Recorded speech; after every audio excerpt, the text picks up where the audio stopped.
Serius, kali ni aku ingat aku dah kena tipu dengan seller ni tau. Sebab harga dia murah sangat.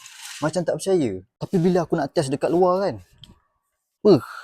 Korang tengok ni. Terang gila mat. Korang tengok kat sini Ini aku duduk level 4 tau. Aku zoomkan dia. Nampak? Korang tengok dekat kolam sana boleh nampak. Kat situ pun boleh nampak. Ni aku besarkan sikit nampak pokok kelapa tu kan. Gila lah. Ni daripada tingkat 4 boleh nampak sampai bawah tau. Dia ada 3 mode lampu tau. 3 mode lampu. Ini mode pertama. Pertama ni dia terang. Mode kedua ni dia halap sikit. And then mode ketiga dia berkelip-kelip. Korang boleh besarkan dia macam ni kan. And then korang tolak depan dia macam ni. Korang kecilkan dia. Nampak? Besar.